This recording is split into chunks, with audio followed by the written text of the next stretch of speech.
Continuamos en Camino a los Pinos platicando con el doctor Alejandro Carrillo Castro, un especialista, un teórico de la administración pública mexicana con una gran trayectoria en la función pública en el gobierno.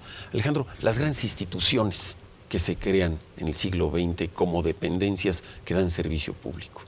A mí me gustaría empezar con el tema de la dependencia extranjera financiera, que es con Calles, la creación de Banco de México, ¿no? Sí, bueno, qué bueno que lo señalas porque es ahora muy curioso desde el punto de vista anecdótico.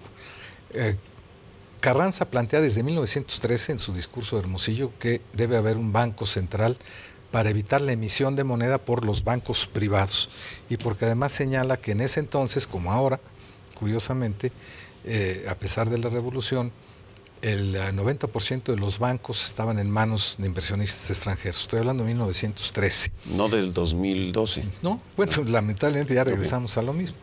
Pero en la Constitución del 17 sí se plantea la posibilidad de que haya un banco central ya oficialmente en esa disposición jurídica que es la máxima en nuestro país, porque dice en el artículo 29, no serán considerados en el 28 como monopolios de Estado la emisión por vía de un banco central de moneda. La idea era crear un banco que pudiera concentrar ese tipo de funciones.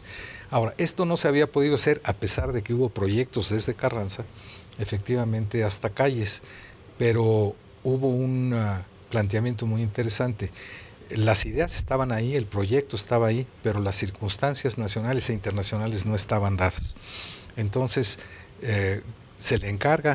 Calles le encarga a Gómez Morín que haga el proyecto de una serie de leyes. En ese entonces Gómez Morín era miembro del Partido Revolucionario, es decir, del Partido de la Revolución Mexicana. Y se concreta el proyecto y efectivamente Gómez Morín es uno de los primeros... El artífice de este gran proyecto de la banca central, ¿no? Pero de Calles. Ahora, lo curiosamente es, por ejemplo, los priistas obviamente siempre señalan que la creación del Banco Central se debe a la idea de Calles, aunque podían irse a Carranza, que fue el que la plantea desde el discurso de Hermosillo.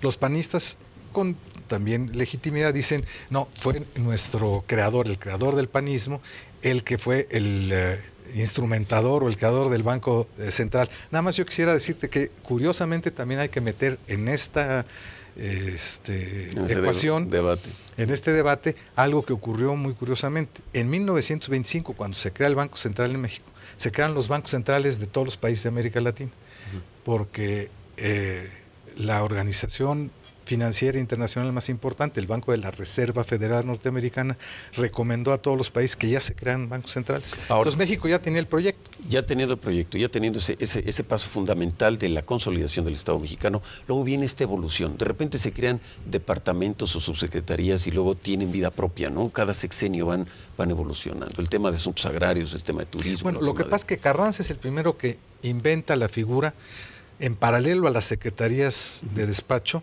de departamentos administrativos, con la idea de que fueran meramente técnicos, que no fueran políticos, que no tuvieran que reportarle al Congreso. Los departamentos, como se crean en 1917, entre ellos fueron el Departamento de Contraloría, curiosamente, el Departamento de Abastecimientos Generales. Contraloría que después la rescata el presidente de la Madrid en la Secretaría de la Contraloría. La reabsorbe la Secretaría de Hacienda y luego de la Madrid la vuelve a crear, ahora como Secretaría de la Contraloría, y el presidente Fox le cambia el nombre a Secretaría de la Función Pública.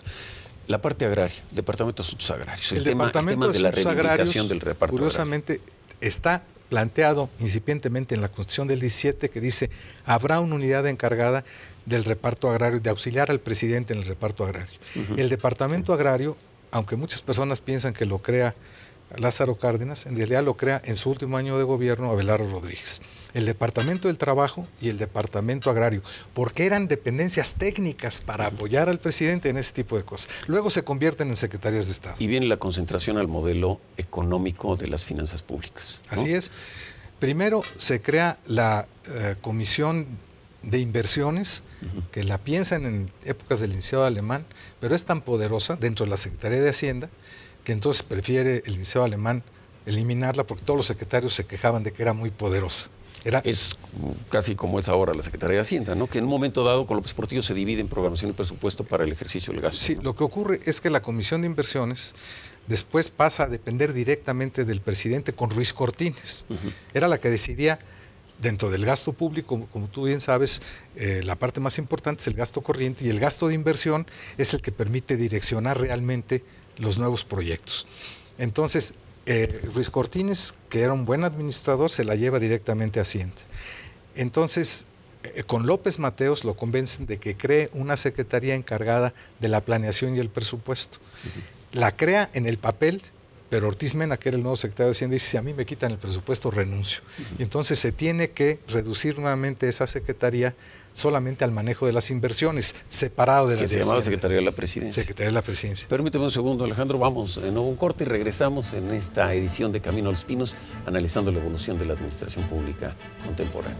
Regresamos.